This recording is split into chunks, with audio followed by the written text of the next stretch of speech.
Bolsonaro. Estimado Javier Milei, buenas noches, ¿cómo anda usted? ¿Qué tal, José? Un gusto enorme estar aquí. Bueno, estuviste por el coloquio IDEA. Así es, estuve en un almuerzo. ¿Cuál es tu conclusión de ese encuentro? Bueno, yo creo que fue un encuentro muy positivo. Perdón, pero estuvo muy bien capturado en tu nota respecto a los temas que... Nada que perdonar, menos de Javier, que es exigente con bueno, las yo digo, o sea, descripciones. cuando se falta la verdad, lo digo, y bueno, en este caso, la verdad que la nota describe básicamente de lo que fue la charla. La charla arrancó con una... Estaba el tema de la preocupación de la economía. Me arrancaron así preguntándome sobre el tema de si para terminar con la inflación era suficiente con la independencia del Banco Central. Expliqué que eso no alcanza, porque cuando tuvimos la convertibilidad tuvimos una regla monetaria dura, clara, todo el mundo la entendía, había sido exitosa, no solo que había sido exitosa en lo económico, sino que además ganaba elecciones. Y sin embargo, cuando se quedaron sin financiamiento, los políticos rompieron la regla y tuvo una gravedad enorme que tiene que ver con el hecho de que se rompió toda la estructura contractual de la economía, generando un daño enorme. Es decir, que era muy difícil salir y aún así lo hicieron. ¿Por qué? Porque querían seguir robando y se generó un desastre monetario que, bueno, hoy lo pagamos con una inflación que está en el orden del 100% en la punta, y que básicamente la situación es muy delicada, y Argentina, desde mi punto de vista y a la luz de indicadores, bueno, los digo ahora, ¿no? Digo, lo que tiene que ver con los indicadores sociales, estamos peor que el 2001. En el plano monetario estamos peor que en la previa del Rodrigazo, y si vos mirás el balance del Banco Central, estamos peor que ya el segundo semestre del 88, previo a la hiper. Entonces, la verdad que te diría que tenemos una situación muy complicada en la economía y que requiere de un programa de estabilización duro, y que claramente lo único que está haciendo el actual ministro de Economía es endeudarse para comprar tiempo. Eso no es una solución, es hacer más grande el problema futuro. Javier, hay un debate en Brasil que puso mirada y fuerte en la Argentina, sobre todo por dos modelos de país. Vino el hijo de Bolsonaro. Eduardo. Quiero compartir con vos primero a este video que se viralizó y después charlamos de la visita de Eduardo Bolsonaro. Mirá. Estamos pagando a conta R$10, ¿no? Claro.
¿Qué es lo que muestra este video? Bueno, lo que está mostrando es la pérdida de poder adquisitivo del dinero en Argentina.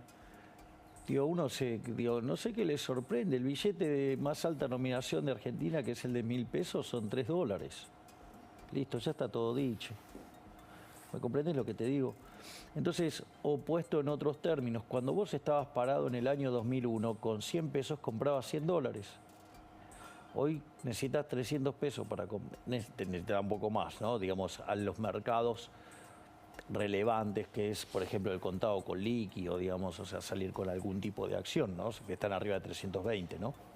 Entonces, lo que estás viendo es la pérdida del poder adquisitivo del dinero, y eso ocurre básicamente por dos cosas, ¿no? Una es el aumento de la oferta sin contraparte de demanda o caída de la demanda. En Argentina te pasan las tres cosas a la vez.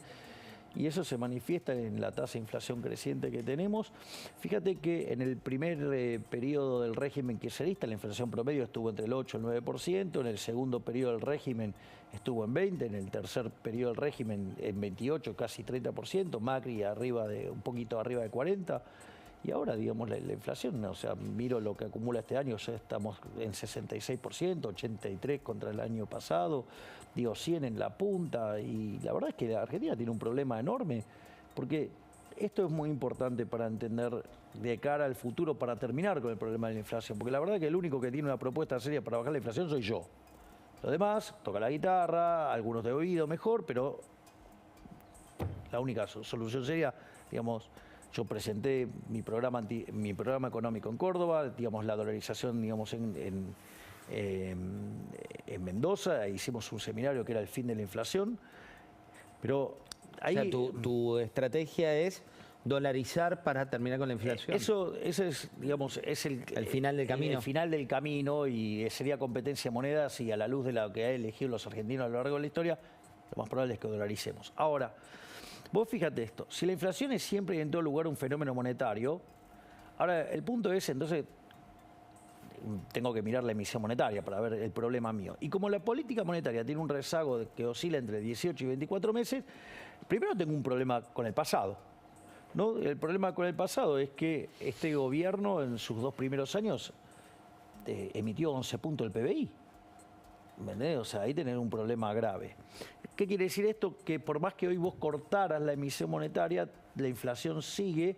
¿Por qué? Porque tenés que limpiar todo lo que emitiste en los 2 primeros años. Primer punto. Segundo, eso es lo que llamás vos la emisión pasada. Exacto, exactamente. Tu problema con la emisión pasada. ¿Podés hacer algo con eso? No, no podés hacer nada. Porque ya fue. Ya está lanzado. O sea, después tenés la presente. Después tenés el problema del presente. El problema del presente tiene que ver con el déficit fiscal. Ok, Massa quiso hacer algo en la dirección para arreglarlo, ya le marcaron la cancha y dijeron no. No solo eso, sino que además lo que fue el dólar soja, expandiste en un mes el 25% de la base monetaria, un delirio. Y entonces vos tendrías que cortar con eso. Bueno, eso todavía no se cortó. Y tenés un problema con la emisión monetaria futuro, porque las LELIQs, en el fondo, fue emisión de dinero que vos hiciste y que la sacaste del mercado a cambio de tasa de interés para que no te impactaran los precios de hoy, pero mañana te va a impactar por lo que emitiste y por el efecto de la tasa de interés. Consecuentemente, tenés un problema enorme. Entonces, si vos no vas a cortar de cuajo con la emisión monetaria, no solo que vas a tener el problema que te va a seguir atosigando la inflación del pasado, sino que te va a atosigar la del presente y la del futuro. Con el agravante, y esto es muy interesante,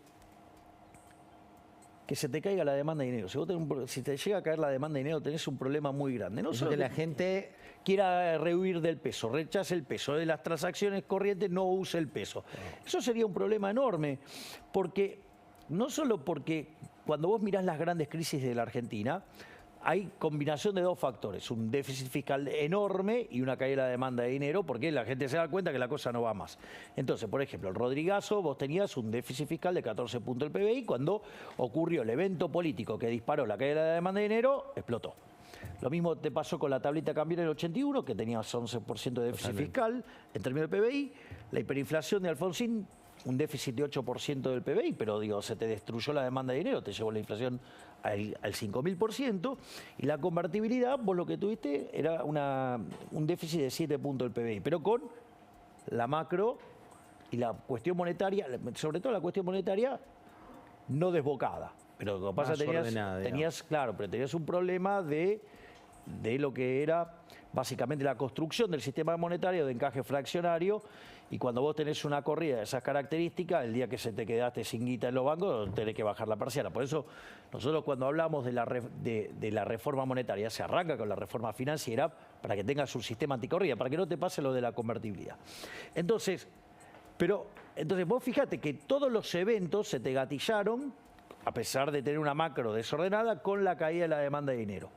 En ese sentido, no es tan alocado lo que hace el Frente de Todos de poner un tipo con fuerte manejo político como es Massa. El problema es que no arregla ninguno de los problemas que... Entonces lo único que está haciendo es patearlo para adelante. Compra dólares, o sea, con los dólares compra tiempo. Pero lo que está haciendo es que el tamaño para adelante sea más grande. Y ahora sí hay un problema adicional, porque entonces ahora tengo el problema de la emisión pasada, tengo el problema de la emisión presente, tengo el problema de la emisión futura. Tengo que ver qué me pasa con la demanda de dinero a la luz de que lo que hace más... Esto está en The Economist, no lo inventé yo. O sea, lo que está haciendo es ponerle si vos querés, una malla de contención a la caída de la demanda de dinero, de que no haya un estallido político que precipite la caída de la demanda de dinero. Pero Argentina tiene otro problema más, que es el problema del sobrante monetario. Cuando vos tenés tipo de cambio fijo y vos emitís dinero y la gente, en tipo de cambio fijo, cuando vos emitís para crédito interno, se te caen las reservas. O Argentina no tiene más reservas, como la regla, a garrotazos en la cabeza. Ahora, ¿cuál es el problema de eso? También es cierto que entonces vos no podés, a vos te empiezan a tirar pesos que no los querés tener. Y entonces de repente vos hay unos pesos en la economía que no son los que tendría que tener la economía. Consecuentemente, ese sobrante monetario, cada vez que se arregló, no se arregló con una duplicación del PBI. Para mí se duplicó, digamos, con duplicación del nivel de precio. Entonces, me parece que ahí hay otro riesgo más. Entonces, vos fíjate, la configuración de esta economía es monstruosa. Fíjate esto. ¿Es una bomba de tiempo? Vos hablás de... Es una bomba de tiempo, sí, es una bomba. Directamente es una bomba de tiempo que hay que desactivar. Sí, pero el tamaño del daño... Es cada vez mayor. Es que no tienen idea del daño que pueden causar. Vamos a ponerlo así. Yo te dije que la situación es peor que la previa del Rodrigazo. O sea, con lo cual, si yo te describo el Rodrigazo... Recordale a la gente qué le pasó. Digo, hay mucha gente joven que te mira. Claro. ¿Qué pasó con el Rodrigazo? Fíjate esto. En el Rodrigazo, previo a que llegara Celestino Rodrigo, había un ministro de Economía, un impresentable, un bruto, llamado José Belgelbar, que básicamente aplicaba controles de precios, o sea... Era criminal, casi el control. Los controles son los que quiere Cristina ahora. Por ejemplo. ¿Y qué hacía? Y hacía déficit fiscal, lo financiaba con emisión monetaria y le daba rosca. La contraria cara era que vos pedías de reserva. Y un día te quedaste sin reserva y apareció un señor llamado Celestino Rodrigo y dijo, che, tengo que blanquear, lo voló todo por los aires. Ahora, ¿qué fue volar todo por los aires? Recordemos que nosotros tenemos un desequilibrio peor al que tenía Celestino Rodrigo. Implicó que la tasa de inflación pasó de 30 a 180, o sea, se multiplicó por 6 veces. Y la pobreza, que era 5%, trepó a 25, se multiplicó por 5. Entonces, supongamos que ahora viene un Rodrigazo, que a la luz de los números que tenemos... ¿Lo ves viable? Absolutamente. Entonces, fíjate esto. Pero la lógica es que se te caiga la demanda de dinero y no sé cuál es el evento que lo dispara. Ahora, fíjate esto, porque esto es interesante. Si vos multiplicaras la tasa de inflación al ritmo que viene hoy, pasa el 600%. Y si multiplicaras por 5 los pobres, ¿cuál es el problema? Que 40% por 5 te da 200. No hay 200% de pobres. Violentás la matemática. ¿Sabés cómo se arregla violentar la matemática en la vida real? ¿Cómo? A las trompadas. O sea, una crisis de órdago. Entonces, están todos a ver, digamos, qué ventajita política, a ver cómo le siguen robando a los argentinos de bien. José, acá hay que arreglar el problema de la inflación. Y el único que se tomó en serio el laburo soy yo. Mira, Javier, te voy a mostrar medidas económicas del día de hoy. Del día de hoy, el ministro de Economía esto anunciaba.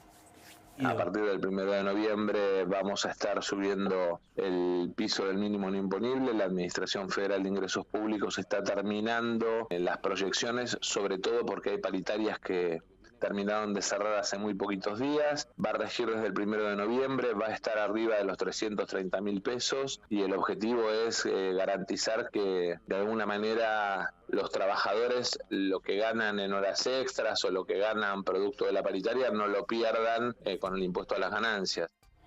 ¿Qué garantiza esto? A ver, pero vos te das cuenta de la perversión de esto, ¿no? A ver. Porque si vos ajustaras por inflación, no te lo tienen que dar, o sea, no te tienen por qué estar robando. Pero como son unos perversos, ¿me entendés? Entonces después agarran y votan que te lo dieron. Mirá qué buenos que somos. No me lo tendrías que haber sacado nunca. Y me lo estás robando vía el impuesto inflacionario. Entonces, digamos, o sea, ¿qué más? No se venga a ser el generoso, que no va a dar esto. No está dando nada. No sé, de último nos estará devolviendo lo que nos están robando, parcialmente. Es irritante. Es decir, no, ahora cambiamos el mínimo imponible y todos levantando la mano en el Congreso como unos pobres perejiles. Digo, Debería ser algo automático. Digo, esto no tendría que estar dependiendo que los delincuentes que estén en el poder me tengan que dar esta migaja. ¿Por qué, digo, se queda? Si ya las tasas en Argentina son estratosféricas, ¿por qué además me van a robar con la inflación? Otra de las medidas que anunció es precios justos. No, bueno. Que habla de... Bueno, vamos a contarle a la gente digo, o sea, que son acuerdos... No, pero ya el problema es con la definición. Precios justos. ¿Me quieren decir quién es el que tiene calculado el vector de precio de equilibrio de la economía para decir que es un precio justo? Pero estamos todos locos. Esto es lo que Hayek llamaba la fatal arrogancia en su libro de 1988. Estos tipos, vos para resolver ese problema, José, vos tenés que ser omnisciente, omnipresente y omnipotente. Y ¿sabes qué? El único que podría hacer eso es Dios. Y los políticos claramente no son Dios. Ya el solo hecho de ponerle precio justo es irritante. Los únicos precios que serían justos, ¿sí?, son los del libre mercado.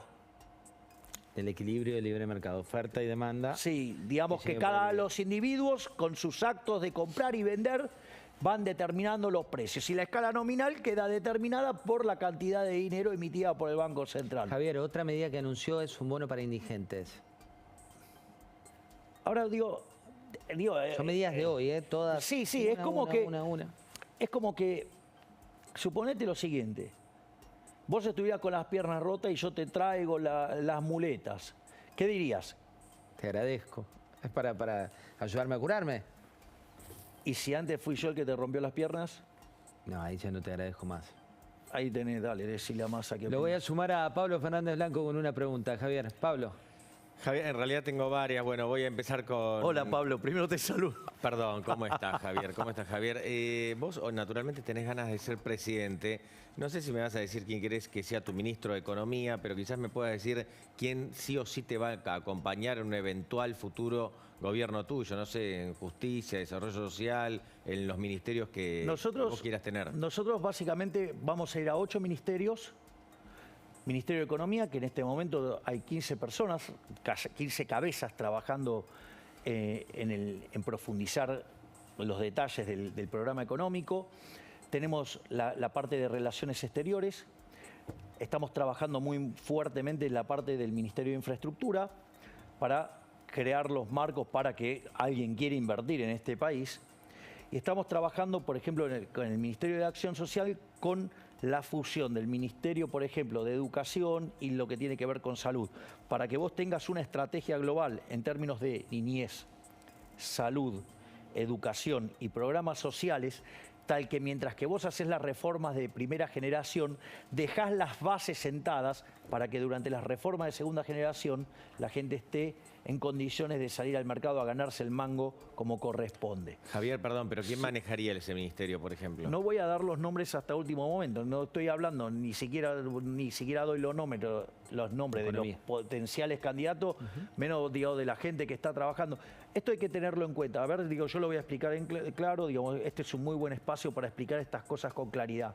Muchas de las personas que trabajan conmigo, trabajan en lugares que si supieran que trabajan conmigo los echan. ¿Está claro?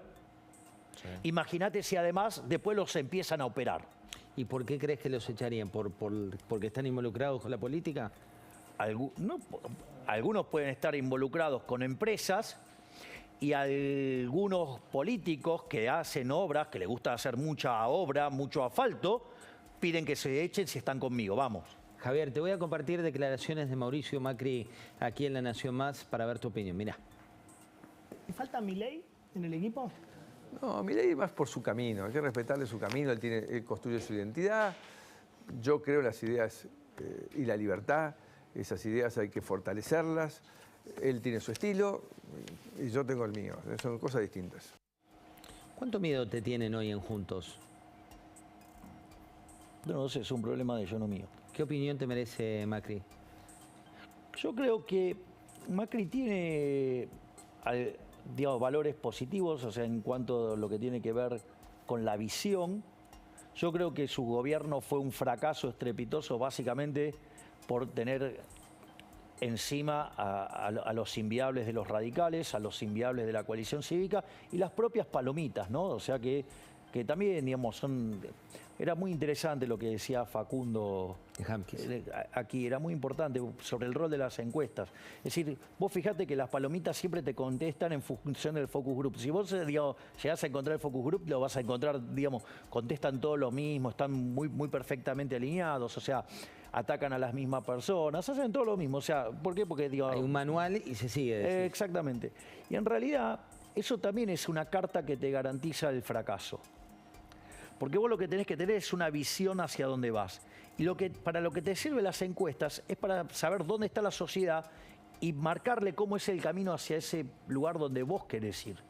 Ahora, si vos, digamos, o sea, querés hacer, o sea, para quedar bien con todos, ¿sí? Y tener el consenso del 70, digo, le vas a decir lo que todos quieren escuchar. Facundo también lo dijo muy bien. La suma de esas cosas es inconsistente. Es lo mismo que te pasa cuando analizás una votación con el teorema de imposibilidad de error en la democracia. Pueden ser todos coherentes y en el agregado no. Por ejemplo, o te lo hago con la resolución de algún problema distinto. Yo, por ejemplo, cuando tuve que armar las listas, o sea, digo, yo podría haber puesto el dedo y decir esto así, así, así, así, así. Ahora, ¿cuál es el problema si vos haces así? Que todos quieren los mejores lugares. Entonces tenés problemas con todos. ¿Sabés lo que hice? Dije, mire, muchachos, esto es lo que hay. Tomen la lapicera, se lo reparten entre ustedes. Quedaron todos contentos porque surgió de la negociación de ellos. ¿Qué dice tu cuaderno, que lo llevas a todos lados? Ah, no, este es otro, los voy cambiando. ¿Y qué vas anotando ahí? Ahí lo que voy haciendo son mis conferencias. Es decir, porque yo las conferencias marco los títulos. Y en función de esos títulos después desarrollo. Te llevo a una situación hipotética. Por ejemplo, acá tengo la que armé para el coloquio de idea en el almuerzo. Y la verdad es que cuando llegué ahí les di la opción. Dije, ¿qué prefieren? Que les cuente, digamos... ¿Discurso o pregunta? Discurso o pregunta. Dijeron, pregunta, vamos por las preguntas.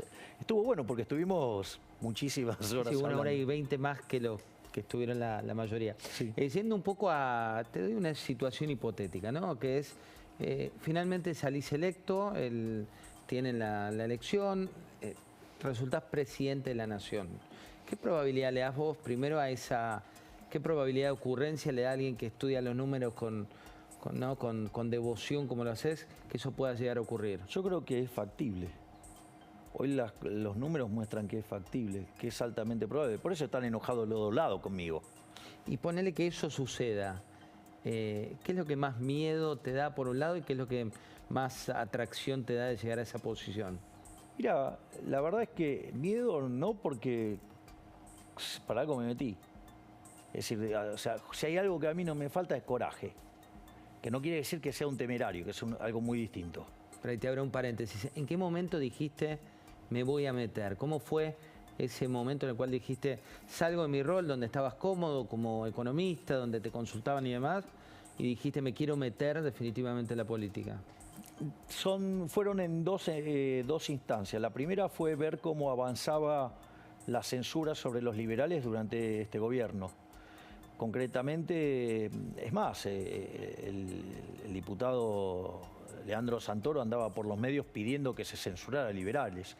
Y de hecho la cantidad de liberales que había en los medios había caído sustancialmente, más allá de lo entendible desde la caída de la demanda, porque si vos tuviste un cambio electoral, puede ser que, digamos, no esté demandando determinados productos la gente. Entonces, o sea, tendría una caída natural, había.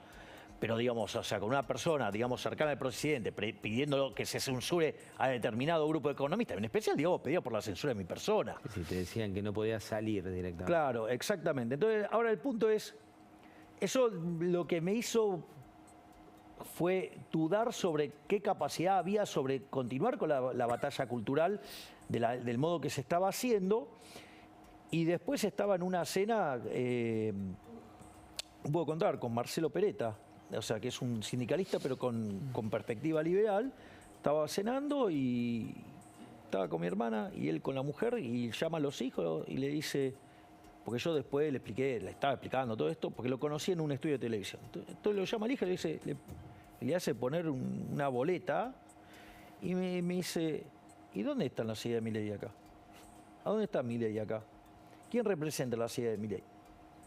Y me hizo entender que si vos no te metías en el barro, los políticos se te ríen en la cara o te dicen que te escuchan y no te dan ni 5 de pelota.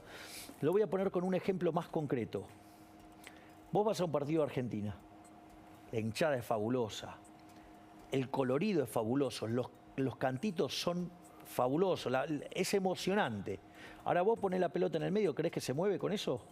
No alcanza. Vamos a ir Los a un goles breve los tiene que corte. hacer Quédense, Los goles los hace Messi. Los hace Messi. Quédense, breve corte y ya venimos con mucho más.